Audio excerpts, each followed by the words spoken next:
Compañeros, bienvenidos. Buenas tardes, licenciada. Quiero ver. Buenas tardes, ya vemos 91. Buenas tardes. Buenas tardes, licenciado. Buenas tardes. Buenas tardes, licenciada. Hola.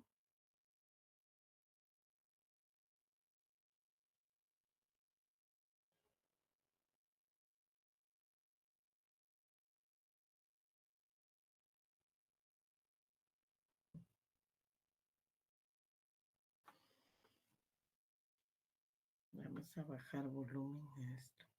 Chicos, yo me acuerdo que no terminé con ustedes el nombre, ¿verdad? Algo me quedó pendiente. O terminé. Ya no me acuerdo. Creo que en la segunda sección sí. ¿Se recuerdan ustedes? O terminé, no sé. Con las características, sí.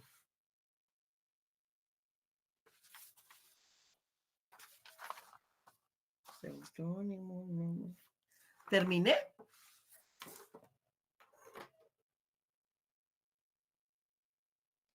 Hola, licenciada, ¿se me escucha?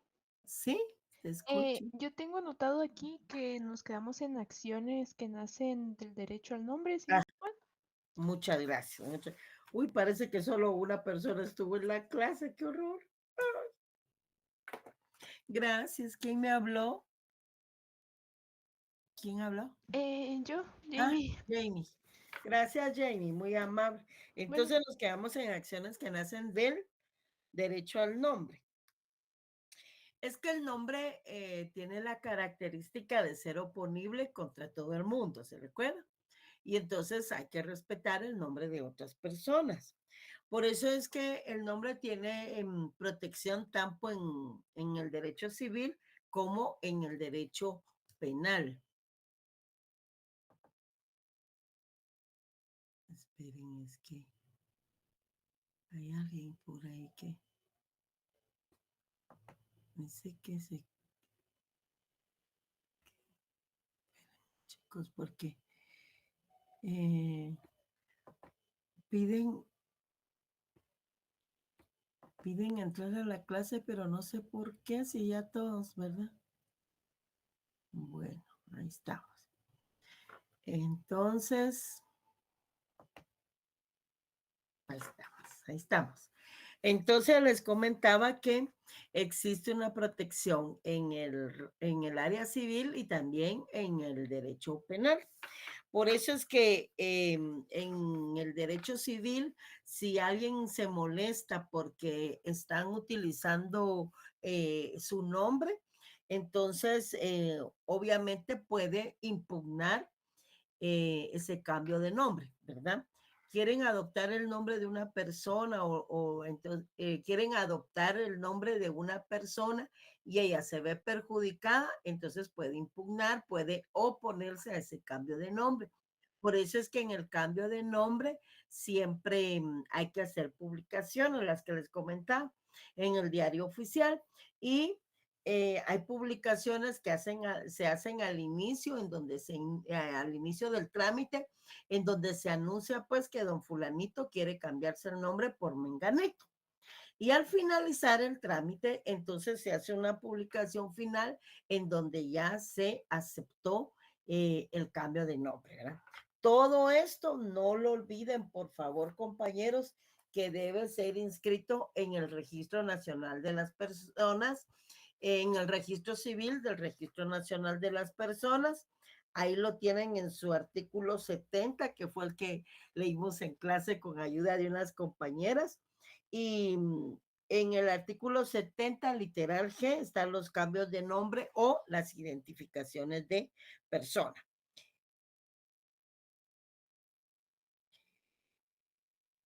En el campo penal también tenemos un delito que se comete, vamos, aquí tengo el código penal, menos mal. En el campo penal tenemos un delito que se comete porque se utiliza públicamente un nombre supuesto. Ahí lo tenemos en el artículo 337, por favor.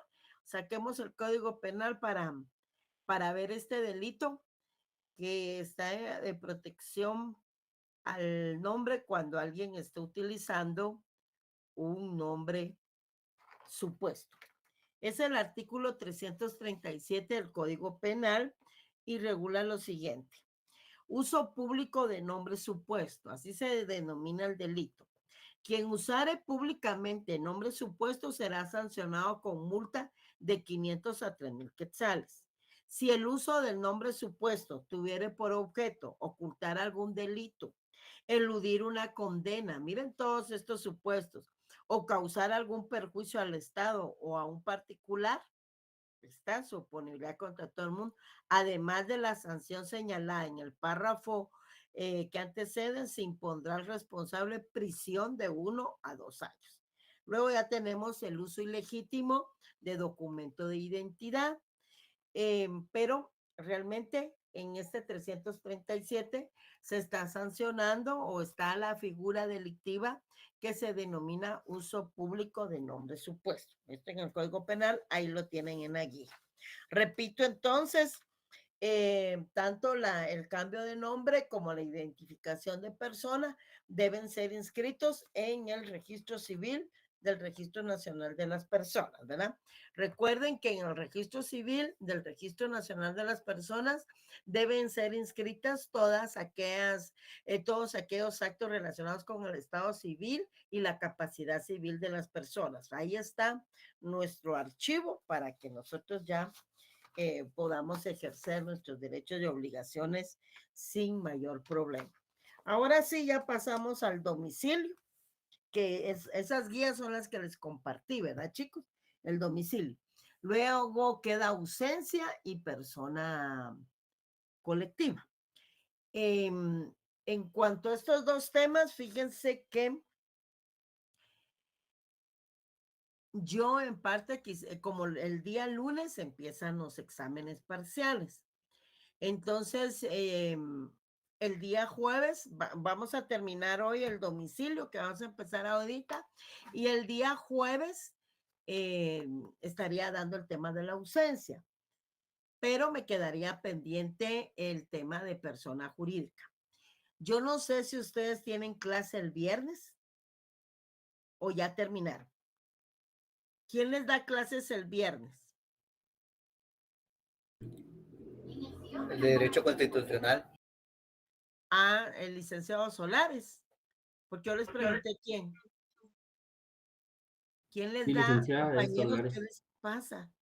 El licenciado nos da clase el licenciado Víctor Hugo Barrios y el licenciado César Solares. Ah, bueno. Y ellos ya les confirmaron que les van a dar clase ese día. Sí, licenciada, vamos Sí, a hacer un repaso general. ¿Qué dice Flor de María? Que ahí vamos a hacer un repaso general. Ah, bueno, ok. Entonces Sí, no hay problema. Entonces, miren, ¿quieren ustedes que habilitemos un poco de tiempo el sábado o terminamos la clase el día martes para el punto de personas jurídicas colectivas? Tal vez sábado no, porque tienen que estudiar para el lunes, ¿verdad? Sí, licenciada, y aparte, si nada más algunos nos inscribimos a voluntariado ya. Ah, sí, pues. Bueno, entonces día martes tenemos clase normal, ¿de acuerdo? ¿Me entendieron? Hay 106 licenciada. están Sí, mudos. ¿Qué les licenciada. pasa? Sí, licenciada. Va, Sí, licenciada. qué horror, qué mala educación. Es la timidez. Timidez, pero en clase presencial no son nada tímidos, eso sí, lo sé yo. Y en virtual sí, ya vas a ver, Stephanie. Ya Bueno, estoy molestando. bueno, entonces día martes finalizamos con persona jurídica colectiva y vamos a tener clase hoy. No hay esa clase la terminamos rápido, es el tema de persona jurídica colectiva y ustedes ya han tenido un repaso. Es un repaso, mejor dicho, porque ya lo han visto. Iliana, ¿usted me quería hablar? Sí, licenciada, una consulta. Yo estaba buscando el calendario de exámenes, pero aún no aparece. Ay, sí, Iliana. Viera usted el problema que tuve en la mañana porque lo pedí también. Y mire, mija, que no se puede subir toda. Miren, me enojé. Que no se puede subir todavía, que falta la firma de no sé quién, que falta la firma de no sé cuándo. Yo también lo pedí, ¿saben por qué? Yo a estas alturas no sabía a qué hora los iba a examinar. Me dijeron que los de la primera sección a las 3, que los de la segunda sección a las 4, y así me fueron dando pero no hay calendario todavía, no lo han subido, ¿verdad? Pensé que a estas alturas, después de el comentario, lo habían subido a la página, pero no aparece, Iliana. Licenciada, hay una consulta. ¿Y cómo se van a trabajar? Por ejemplo, nosotros la otra semana tenemos presenciales, entonces el día Sí. lunes me imagino que vamos a tener parcial, martes clases normales, miércoles como se hizo el año pasado o como... Yo no sé cómo lo hicieron el año pasado ustedes, no lo entiendo. Yo estuve en la jornada nocturna, entonces Ajá. yo me examinaba lunes y martes clases normales. Ajá. Miércoles nos examinábamos y jueves clase, y luego jueves descanso, o sea, y eran 2 semanas de exámenes. Sí, así va a ser seguramente. Pero si la próxima semana tenemos clases virtuales, ¿tenemos que presentarnos en la universidad también o cómo? Es que la próxima semana, y no estamos virtual ahorita, pues, Ileana. Sí, pero la próxima semana es presencial, entonces... Vaya, no virtual, entonces presencial. El lunes usted tiene examen, es presencial, y martes tiene clase conmigo, presencial. Bueno, pero yo recuerdo que el año pasado eran 2 semanas de exámenes, no una. Yo creo que lo que está hablando es que esta semana que viene, la semana del 19, los parciales son lunes, miércoles y viernes. Y la otra Así semana es. sería martes y jueves. Y a lo que vaya es que la próxima semana, que es la semana del 26, aparentemente nos toca virtual. Eso creo que es el punto de ella. Eso quiere Sí, decir. exacto, compañera, ese es el punto. Pero, Iliana, ya no estamos en el año pasado. Gracias, Stephanie, por aclarar. Ya no estamos el año pasado. Es que por Estamos eso ya. es la duda, que si vamos a ir. Escúcheme, Iliana, por favor, porque eso se ha sociabilizado grandemente. El señor decano ha hecho varios videos, ahí está en la página, no pueden alegar que no saben. Este año, el año pasado fue el año pasado, este año es híbrido y ya quedamos que todos los exámenes, retrasada, parciales, finales, todos los exámenes, ahí lo puede consultar en la página, van a ser presenciales. Entonces yo no veo el problema porque la semana entrante, de todas maneras, toca presencial. ¿O qué es en sí su problema? Licenciada, pero yo creo que a lo que ella se refería era que en la semana, porque ella dice que eran, o sea, sí, antes eran, porque era un día examen, un día no, un día examen, un día Así. clase. Entonces, Así van a ser siempre, Lupita. Lunes, ajá, miércoles y entonces, viernes, examen, ¿verdad? Presencial. ajá, La otra semana nos toca presencial con exámenes y clases, ¿verdad? ajá, sí, exacto, Va. licenciada. Entonces, a lo que Ileana quería llegar era que como van a ser 2 semanas, por ende, Sí. la otra semana es presencial y la otra semana, la que le sigue, es virtual. Entonces, creo que a lo que ella quería llegar era que en la semana virtual vamos a tener que ir los días de examen porque los exámenes van a ser presencial. No sé, Por supuesto. Así es, Lupita. Así es, Lupita. Muy bien. Así es, Lupita. Que porque la siguiente semana tocaría virtual, ahí tenemos examen martes y jueves. Martes de Derecho Civil, presencial, y jueves Derecho Civil. O sea que los días que se van a ir presencial serán 27 y 29 de la semana que es virtual. Ya después lunes, miércoles y viernes virtual. Así. Virtual. Sí, pues, tener razón, Stephanie, porque ya del martes y jueves 27 y 29 tocan exámenes. Eso de fecha sí la tengo, miren. 27 es nuestro examen de civil y el 29 el examen de penal. Estamos en la semana de clases virtuales, pero como hay examen presencial, el día del examen sí es presencial, ¿verdad? Martes y jueves sí tendrán que ir a la U. Y lunes, miércoles y viernes ya sus profesores les dirán. para la clase virtual, porque el lunes, miércoles y viernes van a tener clase, solo que virtual. Y ahorita son 2 semanas de exámenes, eso sí es cierto. Tal como me decía Stephanie Lupita, esta semana que viene, o sea, la semana del 19, en la semana del 19 al 23 hay exámenes y tenemos examen el lunes 19, el miércoles 21 y el viernes 23. ¿Estamos claros o hay alguna otra duda? Y esperemos que suban. Claudia. Sí, solo estaba confirmada que estábamos claros. Ah, vaya, gracias, Claudia. Esperemos que suban, tal vez hoy en la tarde o mañana, los calendarios ya de exámenes, ¿verdad? A mí, como les digo, me contaron que este examen, el primer parcial con ustedes, lo vamos a tener a las 3 de la tarde. Ojalá que así sea, porque también, qué problema, chicos. Bueno, empecemos con el domicilio, por favor.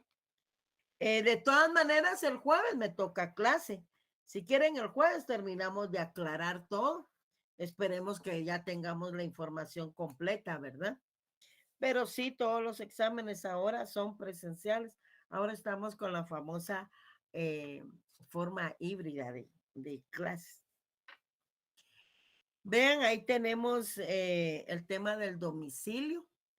No se los he subido a la plataforma Classroom porque tengo que chequear un error, creo, un error en cuanto a la numeración de guías. Lo voy a hacer más tarde y ya lo chequeamos. Y a la noche ya se lo subo a Claro, pero sí quería que lo tuvieran para la clase de hoy. Fíjense que la importancia del domicilio pues radica en la utilidad de este para el normal o forzado cumplimiento de las obligaciones y de los derechos de una persona.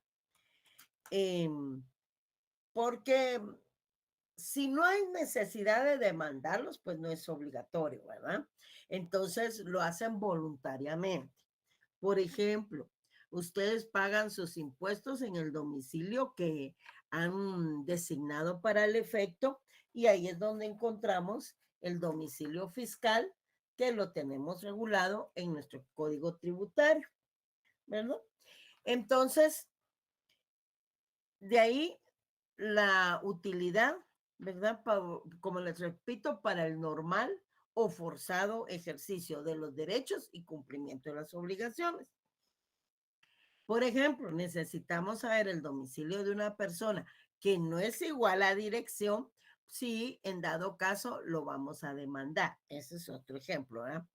Entonces, ¿qué es un domicilio? El domicilio es una sede legal, una sede jurídica de una persona, basado en su circunscripción departamental. Ya vamos a ir viendo los elementos. Domicilio no es igual a residencia. La residencia es parte del domicilio, ¿verdad? Pero no es igual. Domicilio no es igual a decir la dirección de mi casa, por ejemplo. El domicilio se origina del latín domicilium, ¿verdad? Y proviene de domus, que significa casa. Entonces, a través del domicilio vamos a determinar, por ejemplo, la competencia o incompetencia de los tribunales en asuntos judiciales. Y necesitamos entonces esa certeza para solicitar el cumplimiento de alguna obligación. Tenemos ahí en tenemos ahí en nuestra primera guía una denominación. Debemos de tener claro que toda persona debe tener un domicilio. Debe tener un domicilio. No olvidemos que el domicilio es un atributo de la persona y lo tenemos siempre regulado en nuestro Código Civil. Ahí encontramos la primera definición que nos proporciona el maestro Espín Cánovas y nos indica que el domicilio representa la sede jurídica de la persona, o sea, el lugar en que se han de ejercitar ciertos derechos y cumplir con las obligaciones, y que de ahí se origina la importancia. En los artículos 12 y 13 del Código Procesal Civil y Mercantil, permítanme, que aquí tenemos, fíjense, establecen regulación legal para el tema del domicilio. 12 y 13 del Código, pero Procesal Civil y Mercantil. Entonces, el artículo 12 nos indica competencia por razón del domicilio y que cuando se ejerciten acciones personales es juez competente en asunto de mayor cuantía, el de primera instancia del departamento en que el demandado tenga su domicilio, ¿verdad? Y en el de menor cuantía, el juez menor de su vecindad. Vean, ahí ya nos hace diferencia entre domicilio y vecindad. Y también en el artículo 13 nos indica el juez competente cuando no existe domicilio fijo. Entonces podrá ser demandado en el lugar donde se encuentre o en el que tenía su última residencia. Miren, domicilio y residencia. Ya van bien. Domicilio, vecindad, domicilio, residencia. Son temas diferentes. El domicilio tiene 3 elementos bien importantes. Un elemento espacial, un temporal y un intencional. Quiero que abramos nuestro código civil a partir del artículo 32, por favor, que vamos a leer entonces ya el tema propio del domicilio regulado en el Código Civil. 32 y 33. Vean capítulo 3. Capítulo 3.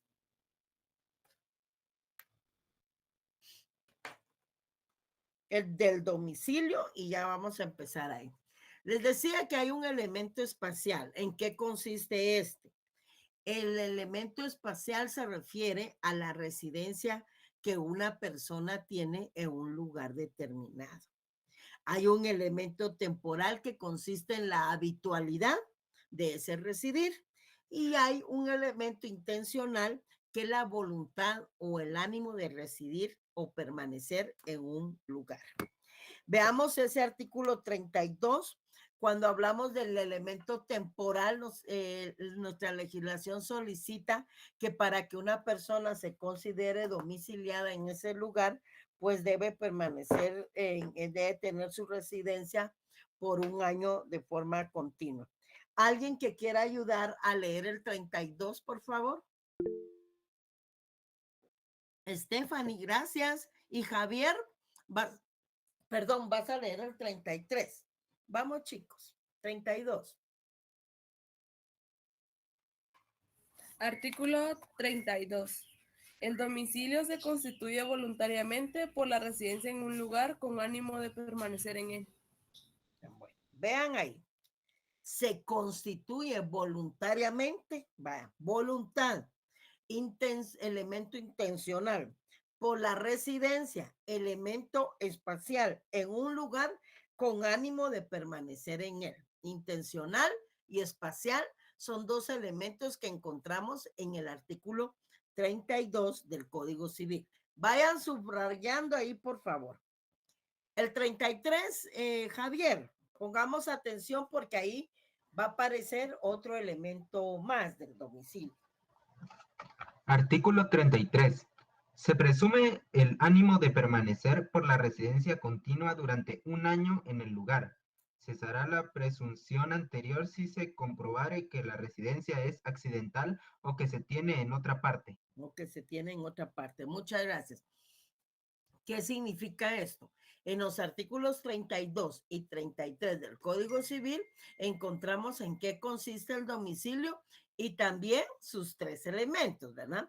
Ya vimos que el elemento espacial e intencional lo encontramos en el artículo 32 y en el artículo 33 encontramos entonces el elemento temporal. ¿En qué consiste ese elemento temporal? ¿Cuánto solicita nuestra legislación para considerarlo como domicilio? Un año. Un año. Un año. Ajá, pero un año, miren, residencia continua durante un año. Bueno, vamos bien.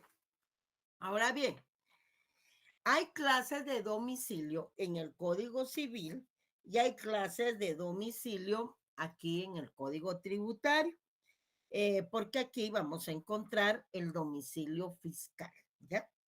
En el Código Civil vamos a encontrar el domicilio voluntario real, el domicilio legal necesario o derivado, el domicilio especial, electivo o contractual, el domicilio múltiple y el domicilio de la persona jurídica colectiva.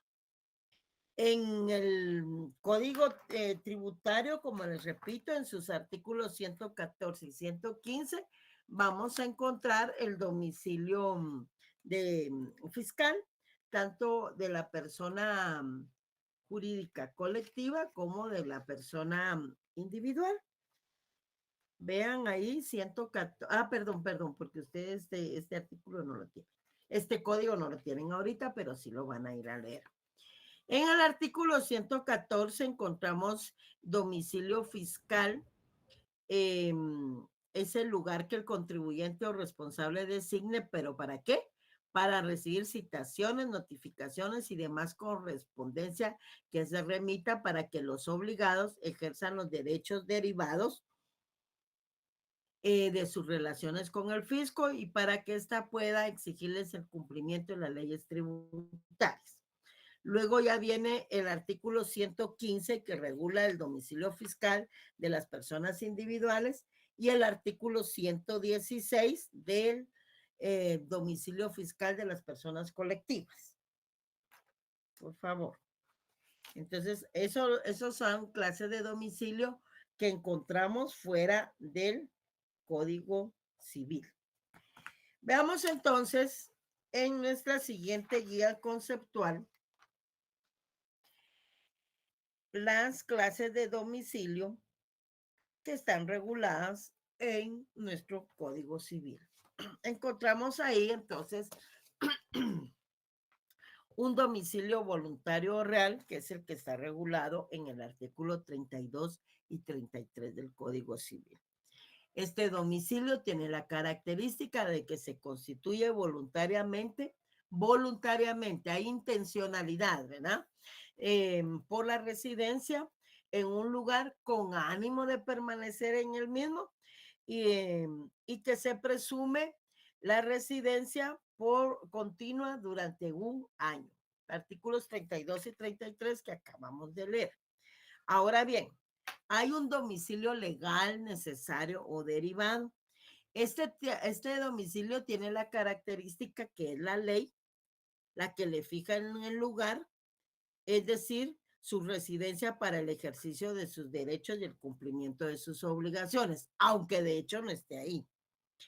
Es un domicilio que también se le llama derivado, porque depende del domicilio, depende de otro domicilio. Y lo vamos a ver en los artículos 36 y 37. Vean el artículo 36. El domicilio legal de una persona es el lugar en donde la ley le fija su residencia para el ejercicio de sus derechos, ¿ya? Y el cumplimiento de sus obligaciones, aunque de hecho no esté ahí. Artículo 36. Y luego, ¿cuáles son esos domicilios legales? Pues nuestra legislación indica que es domicilio legal. Alguien que quiera ayudarme a leer con estos, voy a leer el la y necesito que me ayuden con los otros numerales. Veamos entonces nuestra legislación. Indica que se reputa domicilio legal, por ejemplo, a el del menor de edad, fíjense, e incapacitado. ¿Y cuál va a ser el domicilio de un menor de edad e incapacitado? Pues el de las personas que ejerzan la patria potestad o tutela. Vean cómo depende el domicilio del menor de edad o del incapacitado de otro domicilio. ¿De quién? Del de sus padres o del tutor en caso no se encuentre bajo patria potestad. Vamos, literal B. Javier y Esther va a leer el C. Javier, lee el B, por favor. Y Esther, vas a leer el C. de los funcionarios, empleados, dependientes y demás personas, el lugar en el lugar en el que presentan sus servicios, pero los que accidentalmente se hallen desempeñando alguna comisión no adquieren domicilio en el lugar. Ok, bueno. Aquí nos están refiriendo entonces a quiénes, a los funcionarios, a los empleados, a los dependientes y demás personas, dice, el lugar en que presten sus servicios. Fíjense, el lugar en que presten sus servicios. La ley le está indicando ahí cuál va a ser su domicilio legal. Ah, pero los que accidentalmente se hayan desempeñando alguna comisión, ese sí no adquieren domicilio en el lugar. Veamos el C, compañera Esther. Literal C, de los militares en servicio activo, el lugar en que están destinados. Ok, ese sí está claro, ¿verdad? Es para los militares, pero que se encuentren en servicio activo y es el lugar en el que están destinados. D, de los que se hayan extinguiendo una condena, oigan ese, se hayan extinguiendo una condena, o sea, ya fueron condenados. El lugar donde la extinguen. Por lo que toca a las relaciones jurídicas posteriores a ella. En cuanto a las anteriores, ahí conservarán el último lugar que hayan tenido como domicilio, obviamente antes de estar cumpliendo la condena. Y de los agentes diplomáticos guatemaltecos residentes en el extranjero por razón de su cargo, el último domicilio que tenían, pero en el territorio nacional. Entonces tenemos claro, ¿verdad? Tenemos un domicilio voluntario o real, que es el que la persona manifiesta su intención y su voluntad de permanecer de forma continua por un año en una residencia. Entonces, tiene ahí su domicilio voluntario. Pero también existe el domicilio legal cuando la ley te fija cuál va a ser tu domicilio en virtud de algunas circunstancias. Si eres menor, si eres incapacitado, si estás cumpliendo una condena, si eres diplomático, si eres militar en y si eres funcionario empleado dependiente, ¿verdad? Entonces, solo estos son domicilios legales, ¿ya? Derivados o necesarios. Además de eso, encontramos un domicilio especial, electivo o contractual. Las personas, con base al principio de autonomía, la voluntad de las partes, que encontramos regulado en el artículo 1517 del Código Civil, allá en el último libro, pueden elegir un domicilio, pero única y exclusivamente para el cumplimiento de las obligaciones que se deriven del contrato que han celebrado. Por ejemplo, van a celebrar un contrato de arrendamiento, entonces ellos convienen en dónde se va a cumplir con el pago de la renta, ¿verdad? Por ejemplo, si en la residencia si van a llegar a la residencia del inquilino o si el inquilino va a ir a la residencia del dueño del inmueble, o sea, arrendante y arrendador, o si van a hacer un depósito, etcétera. Entonces ellos convienen el lugar en donde se ha de cumplir con la obligación. Y a eso se le llama obligación especial, domicilio especial electivo contractual. No olvidemos que esta clase de domicilio se deriva de un contrato que han celebrado las partes, ¿verdad? Basado en el principio de autonomía de voluntad de las partes. ¿Vamos bien? ¿Van entendiendo? Hola. Sí, licenciada. Sí, licenciado. Sí. Ok, luego tenemos el domicilio múltiple y el domicilio de la persona jurídica. El domicilio especial contractual lo encontramos en el artículo 40. Vean, las personas en sus contratos pueden designar un domicilio especial, pero vean, para el cumplimiento de las obligaciones que estos originen. O sea, solo para el cumplimiento de las obligaciones que se originen del contrato que han celebrado. Un contrato de mutuo, un contrato de arrendamiento, etcétera. Y las personas, bueno, artículo ya lo vimos, 40, ¿no? Pero las personas también pueden tener varios domicilios. Y ahí es donde aparece otra clase de domicilio que es el conocido como domicilio múltiple. Veamos ese artículo 34 y 35. Si una persona vive alternativamente, pongan atención acá porque les voy a pedir ejemplo, o tiene ocupaciones habituales en varios lugares, se considerará domiciliada en cualquiera de ellos. Pero si se trata de actos que tienen relación especial con un lugar determinado, este será el domicilio de la persona. 34 y 35. La persona que no tiene residencia habitual se considera domiciliada en el domicilio, en el lugar donde se encuentra. Vean entonces, una persona puede vivir alternativamente o tener ocupaciones habituales en varios lugares.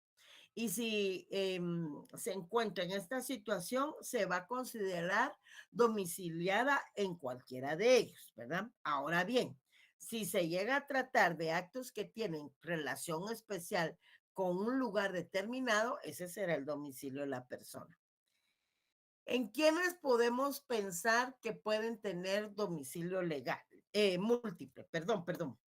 O sea, esa pluralidad de domicilios. A ver, pensemos en ejemplos. ¿Los funcionarios públicos? ¿Podrán tener domicilio múltiple? ¿Por qué, Claudia? Porque, por ejemplo, el caso del Ministerio Público que tiene peritos y otros investigadores, quienes normalmente van en los departamentos a investigar casos de delitos. Por ejemplo, ajá. Vive en un lugar, pero alternativamente tienen ocupaciones habituales y tienen razón, ¿verdad? Los pueden mandar a un lugar, a otro, etcétera, ¿verdad? También pueden vivir aquí y viajan a los departamentos, por ejemplo, en donde deben de realizar su trabajo. ¿Qué más? ¿Los soldados, licenciada? Pero, ¿qué dijimos de los soldados? ¿Lo acabamos de leer? Compañera, espérame, Guillermo. Sí, es cierto, está en el artículo 37. Pues lo acabamos de leer. Sí, perdón, licenciada. Hoy sí, compañero, ¿qué pasó? ¿Alguien? Los jornaleros podrían ser, licenciada. También, ¿verdad? Ellos viven en un lugar y cuando es época de cosecha ya se trasladan a otros lugares, ¿es cierto? ¿Quién más? Tal vez podrían entrar también los traileros que andan de un lugar a otro. Andan de un lugar a otro y residen en otro, ¿verdad? Muy bien. ¿Y qué me dicen de los visitadores médicos? ¿Qué piensan? ¿Tendrán domicilio múltiple?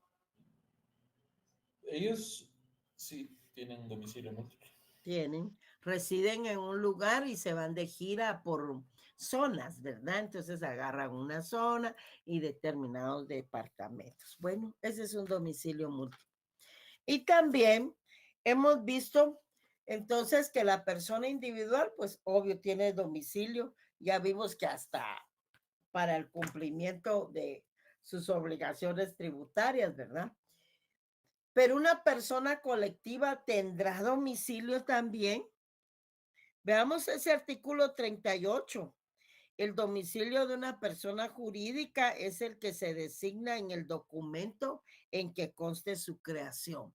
Si hablamos de una fundación, si hablamos de una sociedad anónima, se constituyen en escritura pública o en su defecto el lugar en que tenga su administración o sus oficinas centrales, según el 38. Y el 39 también nos indica que también se reputa como domicilio de las personas jurídicas que tengan las agencias o sucursales permanentes en lugares distintos de los de su domicilio. Y este se complementa con el artículo 116 del Código Tributario, ¿verdad? son las personas jurídicas colectivas también deben de cumplir con sus obligaciones tributarias, no digamos, ¿verdad? Y hay que hacerlo. Entonces, ¿hemos entendido hasta este momento? Sí, Compañeros, ¿qué está pasando? Sí, licenciada. Sí, Qué horror. Por lo menos conteste. Por lo menos conteste. Les comenté al inicio de la clase que tenemos entonces que la residencia es parte del domicilio y se refiere a qué elemento.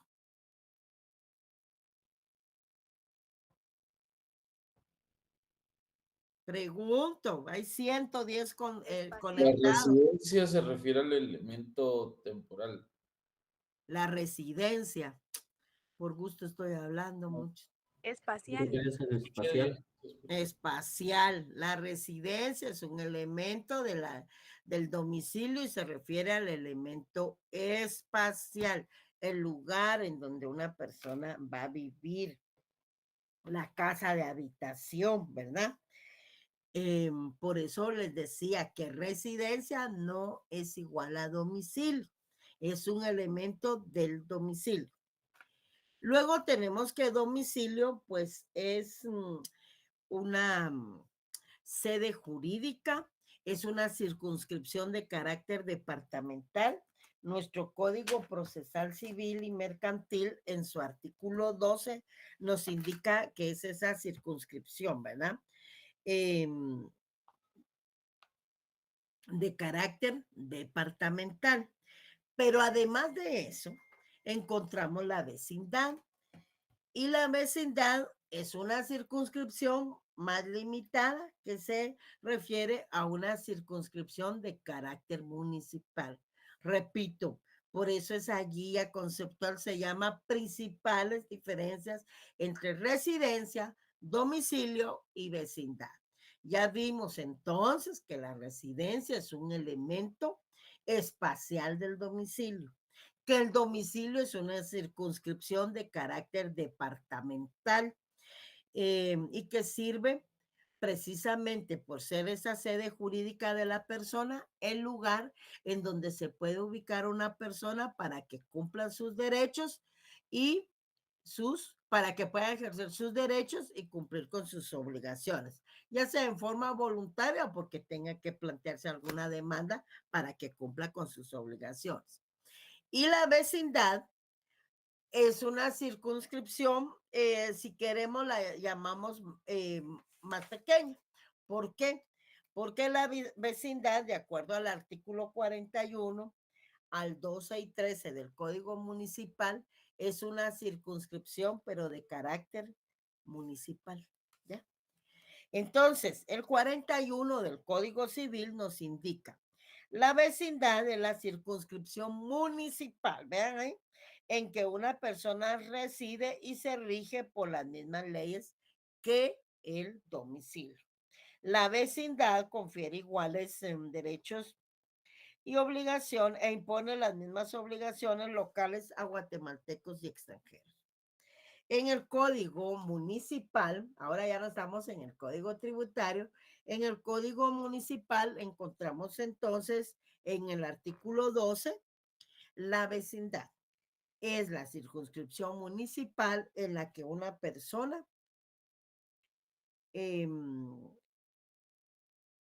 la vecindad es la circunscripción municipal en la que reside una persona individual.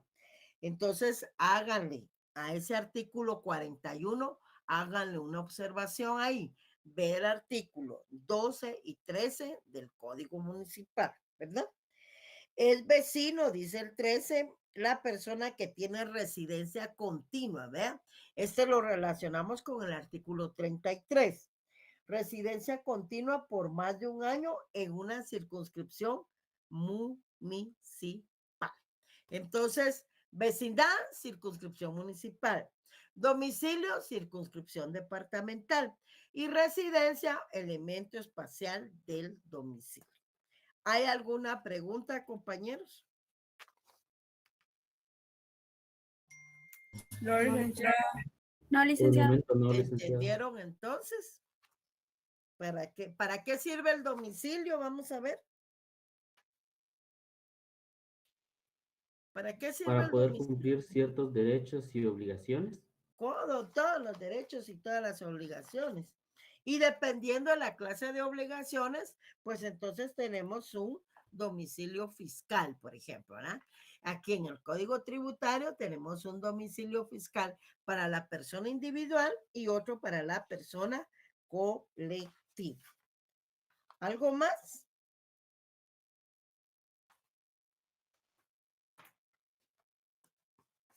No. Bueno, no. Hoy no quieren. Es más alegre presencial, ¿verdad? Hoy no quieren, pero ni leer, no quieren nada. ¿Qué está pasando? Entonces nos vemos el día jueves. Pasen feliz tarde. Voy a hacer un anuncio. Por favor, necesito que, como ya les he dicho, que van adquiriendo, por ejemplo, la ley del RENAP, ¿verdad? La ley del Registro Nacional de las Personas. También vayan adquiriendo la ley de ONGs, se llama Ley de Organizaciones No Gubernamentales, porque ahí vamos a ver, con esa ley vamos a complementar lo que se encuentra regulado en el Código Civil relacionado con las personas colectivas. Pasen buena tarde, nos vemos jueves. Feliz tarde, licenciado. Feliz tarde, licenciado. Hasta pronto. Feliz tarde, licenciada. Feliz tarde, Lee.